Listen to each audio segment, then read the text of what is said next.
Il s'agit du pasteur Frédéric Parmentier. Et aujourd'hui, il va nous apporter la parole concernant l'héritage, mais dans la direction de la guérison. Accédez à votre héritage de guérison. Amen. Est-ce que vous êtes d'accord de le recevoir? Alors, on va tous se lever alors que nous appelons à la terre le pasteur Frédéric Parmentier. De la famille de Dieu.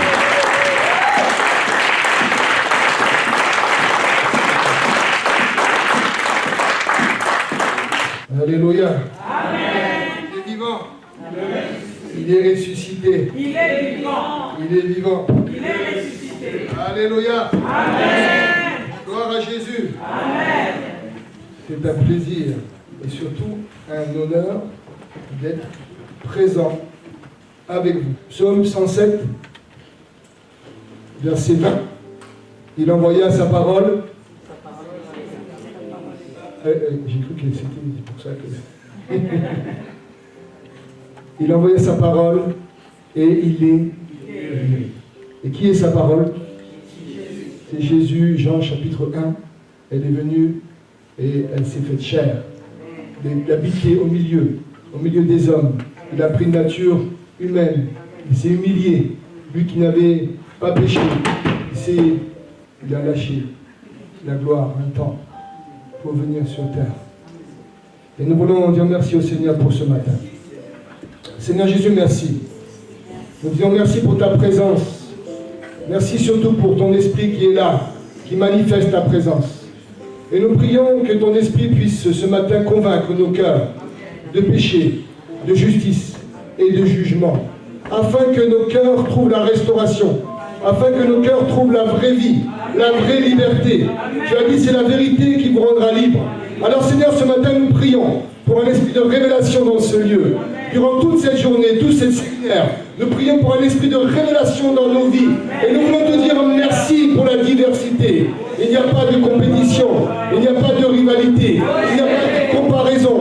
Nous sommes là simplement pour recevoir le dépôt que tu as mis dans chacune de nos vies, que nous soyons des intervenants devant ou à côté. Seigneur, merci pour le corps qui est en action. Et Seigneur, merci pour cette roue qui roule. Nous prions pour le corps en action sur toute cette région. Que la CONFEAF soit un détonateur d'une action nouvelle, d'une action de ton esprit. Te disons merci, rends-nous sensibles. Nous prions que chacun de nous puisse se laisser transformer, se laisser renverser, comme Pierre a été renversé durant son temps de prière. Dieu lui a dit maintenant tu peux tuer et manger de tout. Il a été bouleversé dans son éducation, bouleversé dans sa culture, bouleversé dans sa vision. Il a été élargi. Alors Seigneur, nous prions que nos cœurs soient humbles pour élargir l'espace de notre temps. Que nos cœurs soient prêts au craquement. Au craquement. Dieu veut faire craquer nos vies. Et juste avant, j'étais en train de prier. Et j'ai commencé, le Seigneur m'a montré tous mes péchés. Et j'étais en train de pleurer, je dis remercier le Seigneur pour cette grâce, cet amour. Je devais être sur la croix, et lui, il est monté sur la croix à ma place, à notre place. Quel Seigneur merveilleux nous avons. Quel Seigneur merveilleux nous avons. Voilà, merci, vous pouvez vous asseoir. Merci. Accéder à notre héritage. Accéder à notre héritage dans le domaine de la guérison. Le mot guérison, on le trouve quand Jésus va commencer le salut, quand Jésus va travailler, va venir pour nous sauver. Et le mot en grec, sauver, sozo, qui veut dire salut, délivrance et guérison. Donc la guérison est en action dans nos vies. La guérison est en action dans nos corps. La guérison et la délivrance est en action pour notre destinée, pour que nous puissions rentrer pleinement dans notre héritage. C'est sur le cœur de Jésus. C'est le désir du Saint-Esprit que l'on puisse trouver ce chemin de guérison. Alors bien évidemment, ce matin, je vais plus parler de la guérison intérieure, mais j'aborderai peut-être plus la guérison, surtout la guérison physique, un peu plus tard. La guérison intérieure parce que je trouve que on a besoin de guérison. L'Église a besoin de guérison. Les ministères ont besoin de guérison. Nos vies ont besoin de guérison. Et c'est quand l'adversaire nous fait croire que nous sommes déjà guéris de tout, que nous ne sommes plus des candidats à la guérison. Parce que nous travaillons notre salut, nous travaillons notre guérison. Il y a toujours un travail à faire. Dans le royaume de Dieu, ce n'est pas la religion. Dans le royaume de Dieu, il y a toujours un domaine à travailler. Même Jean-Baptiste, qui était excellent dans son rôle de prophète, était le plus petit dans le royaume. Quand on travaille un domaine, il y a toujours à travailler. Et c'est pour cela qu'on peut toujours, on doit et on est appelé à rester dans l'humilité. Même si on excelle dans le moindre domaine, c'est pas grand-chose par rapport au royaume de Dieu. Et on se prépare pleinement. On est dans le déjà et le pas encore. On a des arbres du royaume. Et on se prépare à rentrer dans la gloire. Et ensuite, Dieu va nous faire grâce. On va pouvoir ensuite travailler dans les cités. On va régner ensemble après. On va gérer le royaume de Dieu. On va travailler dans l'œuvre de Dieu après, quand le Seigneur sera revenu.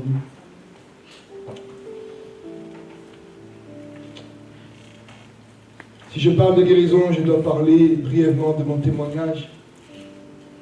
Moi qui étais un déiste, c'est-à-dire je croyais en une puissance, le bien et le mal, mais je n'étais pas chrétien.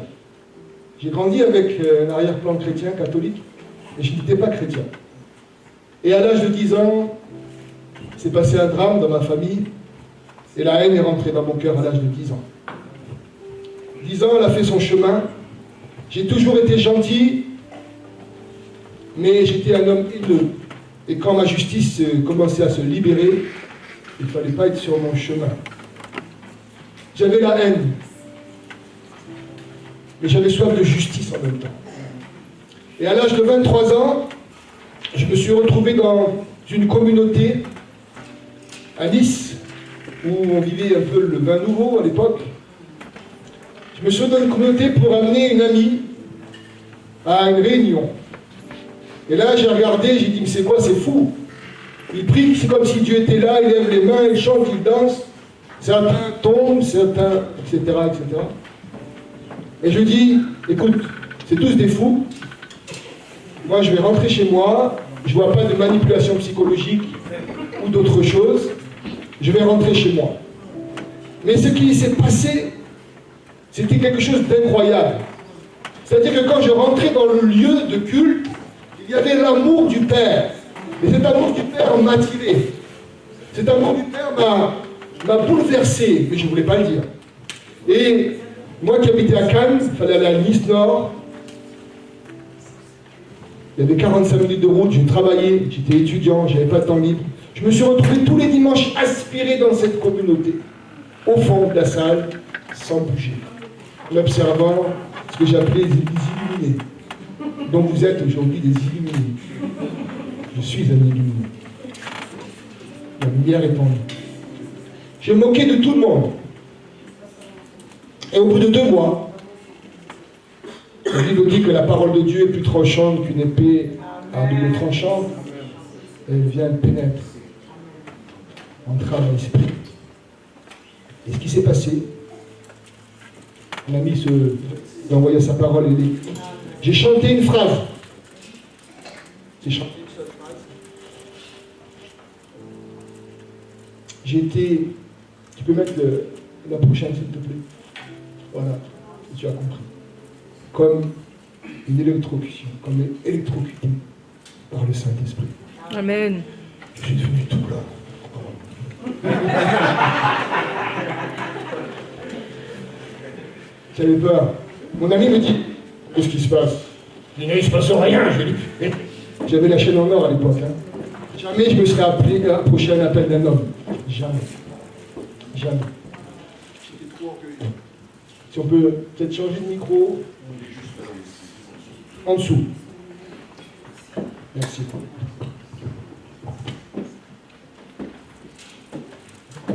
Et là, oui.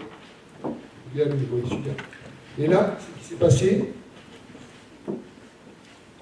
c'est que je suis parti chez moi, toute la semaine, j'ai occulté, j'avais peur.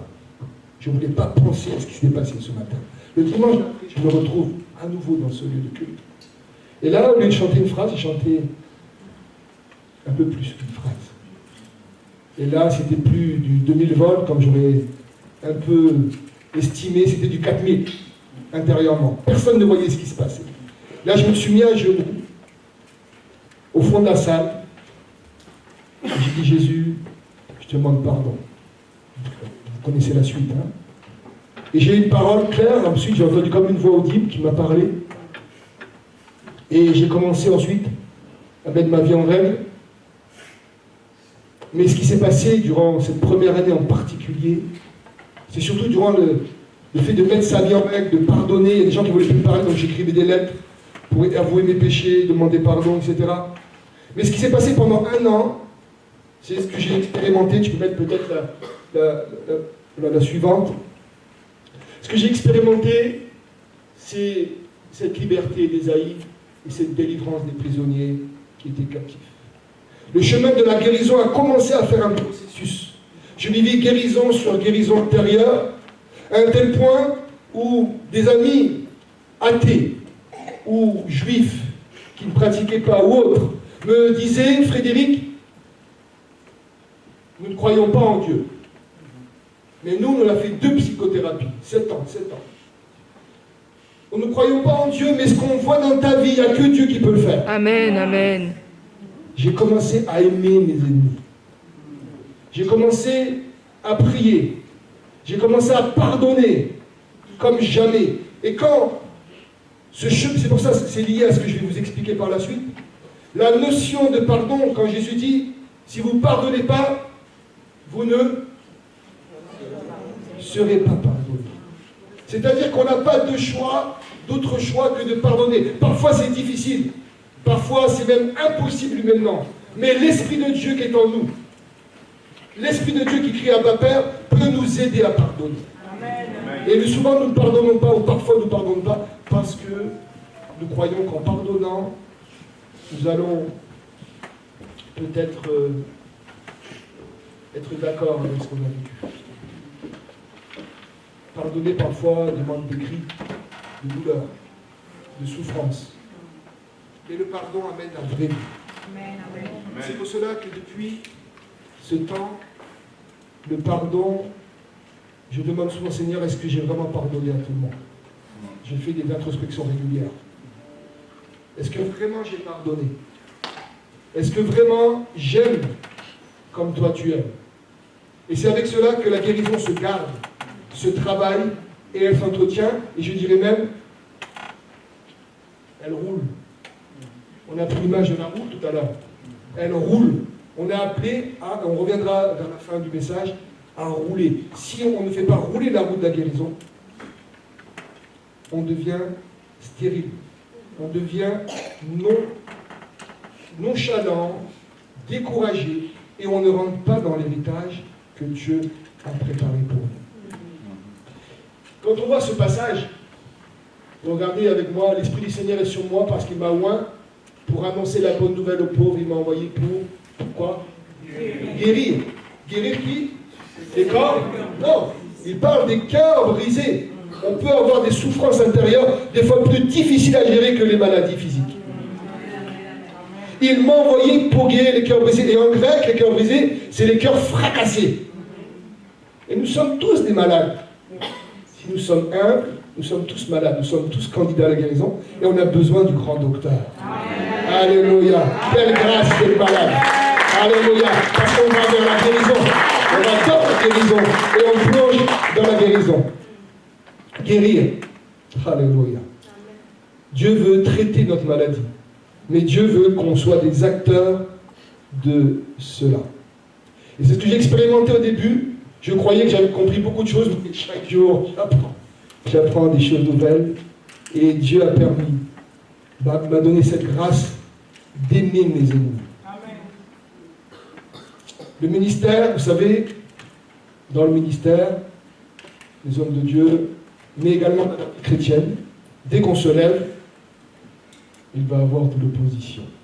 et des ennemis. Et parfois, les ennemis qu'on découvre, ne sont pas forcément là où ils devraient être. Jésus va trouver ses ennemis. Jésus va être dur, très dur avec qu'un seul genre de personne, c'est les pharisiens, les religieux. Il va être très dur avec eux. Les Romains, si vous étudiez, les Romains étaient craints à l'époque. Les soldats romains étaient craints parce qu'ils étaient très durs. Jésus ne va pas dire un mot sur les Romains. Il va même dire, rends à César ce qui est à César.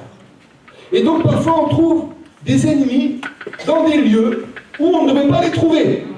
Mais, comme l'a dit notre frère hier, c'est pour sa gloire. Pour qu'on rentre dans la gloire de Dieu. Pour qu'on puisse manifester le royaume. C'est pour ça que Jésus dit aux apôtres, c'est par l'amour que vous aurez les uns envers les autres que le monde verra. Mais l'amour, c'est quoi l'amour? Ce siècle a menti, nous ment, nous fait croire que l'amour, ce n'est qu'une émotion. Et l'amour, c'est un choix. Amen. Et l'amour, il vient d'en haut. Amen. Pour venir dans nos cœurs, nous guérir et nous montrer comment aimer, nous apprendre comment aimer. Amen. Tu as besoin d'amour. Moi, j'ai besoin de ton amour. Pas l'amour humain, qui me caresse, voilà, c'est bien tout ça. Mais l'amour inconditionnel. Amen. Même, regardez David. David était déjà roi avant d'être roi. Il était déjà dans la royauté avant d'être roi. Vous imaginez si le pasteur a dit non et que tu joues là pour calmer les démons du pasteur? Oui, ça peut arriver. Ça peut arriver. David ne va pas dire allez, on va aller dans les journaux, on va faire un Facebook Live. Il va couvrir. Parce qu'on ne touche pas le oint de Dieu. Amen. Wow. S'il n'a pas d'amour, s'il n'est pas dans la vision de la royauté, il ne peut pas faire ça. Alléluia. Seigneur, fais-nous grâce. Apprends-nous à être des serviteurs qui marchent dans le chemin de la guérison. Donc, quand je développe cela, si tu peux mettre la prochaine, s'il te plaît, nous voyons une chose importante. Je vais juste faire une parenthèse d'1 minute. Dans Matthieu chapitre 7, Jésus dit quoi? Il dit à des hommes qui manifestent des dons spirituels, il leur dit, je ne vous connais pas, serviteur de l'iniquité. Donc le mot iniquité, anomia, qui veut dire, vous qui faites, en fait, qui me servez, qui n'avez pas de loi, anomia, qui est privatif, nomia, la loi, nomos. Donc, vous qui faites, en fait, comme vous voulez. En fait, les serviteurs de Dieu, manifestez les dons spirituels, mais servez Dieu, non dans la soumission à l'éternel et au corps. Et donc, parfois, on peut manifester les dons spirituels et ne pas vivre dans la marche dans l'Esprit Saint. Alors, je n'ai pas le temps de développer parce que ce n'est pas le sujet de ce matin, mais il y a une différence entre les dons de puissance, les dons du Saint-Esprit, et la marche dans le Saint-Esprit. On peut avoir des dons de puissance et ne pas marcher dans l'Esprit Saint. Et c'est ce que Jésus est en train d'expliquer. Parce que les dons de puissance sont là, ils mûrissent, mais ils sont là, mais la marche dans l'Esprit, ça s'apprend. Et comme disait notre frère DJ hier, par la crucifixion de la chair. C'est la marche dans l'Esprit Saint. C'est la sensibilité. Et quand on marche dans l'Esprit Saint, on trouve quoi? On trouve le premier attribut de Galates chapitre 5 verset 22. Le fruit de l'Esprit Saint, c'est l'amour. Et c'est l'amour. Il a envoyé sa parole, il les guérit. Dieu nous aime. L'essence même de Dieu, dira l'épître de Jean, c'est l'amour. Et on a besoin d'être aimé. C'est un grand combat pour chacun de nous d'être aimé. De se laisser aimer par Dieu, de capituler devant son amour, d'accueillir son amour, de se laisser restaurer dans notre image en Christ, dans son amour. Et donc, quand on regarde ce passage, on trouve, et on fait un parallèle, l'importance pour vous et pour moi d'apprendre à marcher par l'Esprit, de développer les dons spirituels. Paul dit, il faut rechercher les dons, gloire à Dieu, dans l'Épître aux Corinthiens, mais au milieu, 1 Corinthiens 13, il met l'amour. Pourquoi? Parce que les Corinthiens avaient besoin d'apprendre à ne pas être en compétition, en querelle, à se blesser les uns les autres, etc. Il met l'amour. Et donc, il y a un appel pour nous à marcher dans l'Esprit Saint. Et le Saint-Esprit est là pour nous apprendre à marcher, à rentrer dans notre héritage à ce niveau-là, dans l'Esprit Saint, pour manifester l'amour. Donc, il y a cette chose, et elle se parallèle aussi avec l'école. Quand vous voyez à l'école de Dieu, pourquoi l'école de Dieu? Dans Matthieu chapitre 11, Jésus un peu plus loin, donc on est au chapitre 11, on est passé de 7 à 11. Venez à moi, vous tous qui êtes. Il parle à nous, c'est nous, il met un impératif. Venez à moi, vous tous qui êtes fatigués et chargés, je vous donnerai du repos. Prenez mon joug sur vous. Prenez mon joug. Comment il est? Un peu plus loin, le joug, il est doux, il est léger. Il dit, et recevez mes instructions. Il y a un grand combat. Le cours numéro 1 d'une école biblique ne devrait être une seule chose, la sécurité intérieure du serviteur de Dieu. C'est le premier cours de base de l'école biblique. Et hélas, je ne vois pas ces programmes, rarement, les cours de leadership. La sécurité intérieure du serviteur de Dieu. Pourquoi? Parce que, regardez, quand vous regardez ce verset, le mot instruction en grec est matété, qui vient de matétès, disciple. C'est-à-dire que si vous et moi, nous voulons être à l'école de Jésus, donc la version Summer traduira par « soyez à mon école ». Si vous et moi, nous voulons être instruits par Jésus, rester à l'école et ne pas faire l'école buissonnière comme j'aurais pu faire il y a quelque temps, pour aller faire les beach volley à Cannes, sur les plages, si on veut rester enseignable et rentrer dans ce chemin d'héritage, nous sommes appelés à déposer tous nos jours, tous, et ne pas garder un. Waouh! C'est impressionnant. Si on veut rester à l'école de Jésus, il n'y a pas un poids, pas une pression, pas un problème qui ne doit pas être dans les mains de Jésus. Parce que quand Jésus monte sur la croix, il va mourir à 100%. Il va donner son corps à 100%. Et c'est pour cela que la barre est haute. On ne peut pas y arriver par nous-mêmes. Mais avec l'aide de Dieu, on peut déposer tout de suite. Vous voyez le lien avec le shalom, paix, shalom, guérison, amour, Shabbat. Quand le Shabbat se fait, vous savez, on prépare le Shabbat plusieurs jours à l'avance, chaque semaine, pour les Juifs. Et quand on rentre dans le Shabbat, quand c'est l'heure du Shabbat, stop! Tu arrêtes tout, tu dois te reposer en l'Éternel. Tu dois te reposer dans la présence de Dieu, avec ta maison, avec ta famille, avec ceux qui sont autour de toi. Tu te reposes, tu prends ce Shabbat, ce jour de Shabbat, pour te ressourcer. Mais il faut dire stop. Et parfois on est là dans la prière, on prie, on lit la Bible, il y a des choses qui tournent. Et on a besoin de dire stop avant toute chose. C'est la règle numéro 1. Si on veut être à l'école de Jésus, nous sommes appelés à vivre libre. Les jougs dans l'Ancien Testament, on brise les jougs. L'onction, elle brise les jougs. Et on est appelé à briser les jougs. Donc c'est à nous de rentrer dans notre héritage en étant des acteurs. Tu es un acteur. Tu es une actrice de ton héritage. Tu rentres dans ta guérison.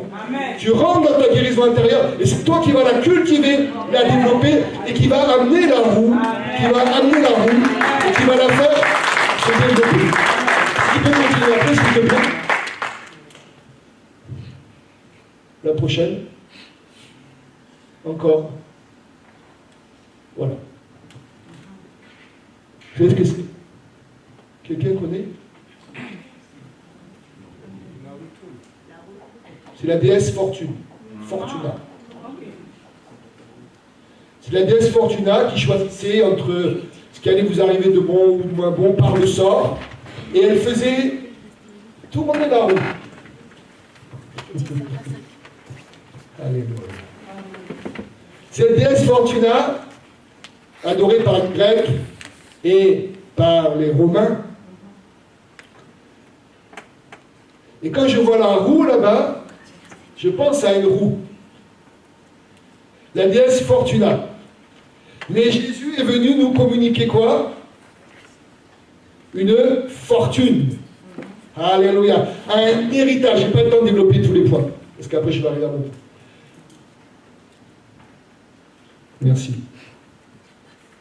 Il va nous donner un héritage. On peut rallumer devant? C'est gentil. Et cette déesse Fortuna a été renversée à Golgotha. Amen. Alléluia. Amen. L'esprit de la déesse a été renversé. Alléluia. Et le sort, donc aussi il y avait le sort avec cette déesse, et on trouve dans le Nouveau Testament le sort. La dernière fois on trouve dans le Nouveau Testament le sort, c'est dans les Actes des Apôtres, quand on va voir la réélection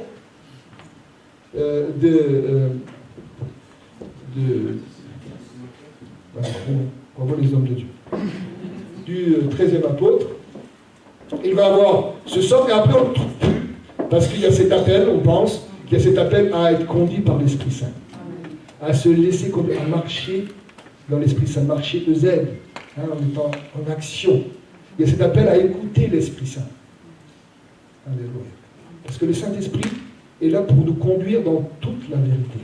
Le Saint-Esprit est là pour nous enseigner toute la vérité. Nous n'avons pas toute la vérité, mais le Saint-Esprit est là pour nous révéler le Fils et le Père. Le Saint-Esprit est là pour nous faire rentrer dans notre identité, nous faire rentrer dans notre héritage de guérison. Et c'est pour cela qu'il est important de prier pour l'Église. L'Église de Jésus est pour nos vies, pour que nos vies grandissent dans la vérité. Amen. Alléluia. Qu'elle grandisse dans ces temps troublés. Deux choses pour la guérison. La paix intérieure, le shalom intérieur à cultiver, mais également de rentrer dans un esprit de vérité. L'esprit de vérité veut nous parler, veut nous enseigner sur nos vies, sur l'extérieur, etc., afin qu'on puisse vivre, parce que c'est la vérité qui rend libre. Et c'est la vérité qui rend la bonne action. Tu peux mettre la suivante, s'il te plaît? Tu peux passer, c'est pas grave. Continue. Ah non, reviens juste une seconde. Je fais juste une parenthèse. Celle au-dessus. Voilà, merci. Je ne peux pas passer à côté de ça. Là où nous sommes assis. Nous sommes assis en Jésus-Christ. Dira l'apôtre Paul, c'est l'épître de la gloire, Éphésiens. Nous sommes assis en Jésus-Christ dans les lieux célestes. C'est important de ne pas simplement le saisir intellectuellement, mais de le saisir par la foi. Nos vies sont assises. Si nous sommes assis, ça veut dire que nous sommes à la droite de Jésus. Nous sommes à côté de Jésus. Ça veut dire que nous avons des droits et des devoirs, mais nous avons surtout une autorité. Déjà qui commence par nos vies à Jérusalem. Nous avons une autorité pour rentrer pleinement dans notre guérison. Tu peux continuer s'il te plaît? Voilà, on va terminer par cela. La roue que j'appelle la roue de la guérison à l'accès pour notre héritage. Donc j'ai parlé, regarde avec moi, des blessures. Hier, Didier m'a fait une introduction merveilleuse. Il a parlé des blessures. Qui n'a pas de blessure ici? Qui ne reçoit pas de coups? Tout le monde. Donc vous voyez cette roue, alors c'est mon schéma, il est basique, hein, excusez-moi les champions d'informatique, mais cette roue elle est en action, elle est censée rouler sans s'arrêter. C'est pas 1, 2, 3, 4, c'est pas juste ce que j'ai fait. Elle est censée ne pas s'arrêter. Parce que plus tu fais rouler cette roue, plus tu vas savoir gérer les choses pour rentrer dans l'héritage de la guérison intérieure, et plus tu vas avoir de l'amour pour tes ennemis. Amen. Et plus le royaume de Dieu, plus le royaume de Dieu va grandir, plus le royaume de Dieu va exploser autour de toi, et plus la gloire de Dieu va exploser. Parce que Satan n'aime pas l'amour de Dieu. Donc l'amour va se manifester par le fait, premièrement, tu es blessé, nous sommes blessés, nous recevons, nous vivons des épreuves, des trahisons, des abandons, tout ce que vous voulez. Ça fait partie de la vie. Ce qui me choque parfois, c'est d'être en contact de certains frères et sœurs sans rentrer dans les...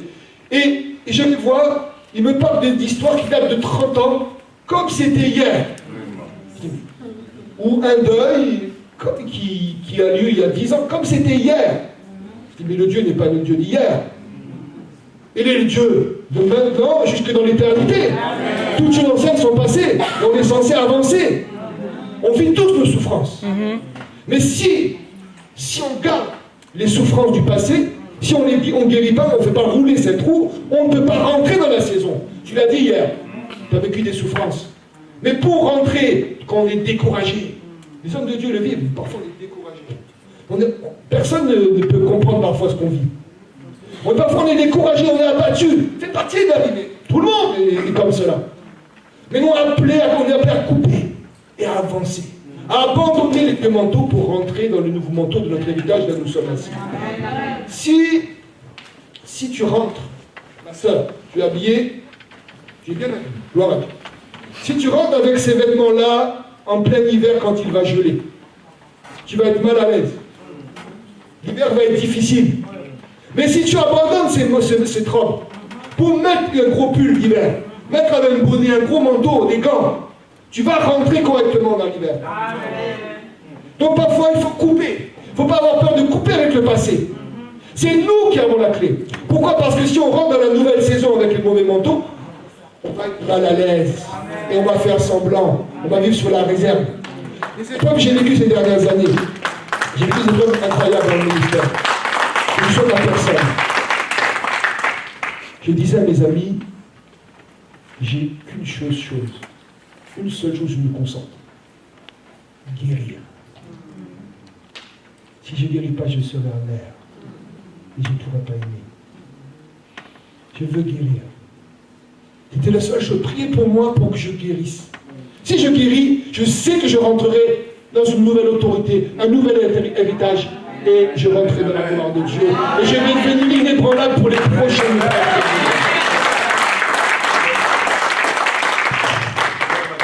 C'est cette roue. Ensuite, il y a le pardon.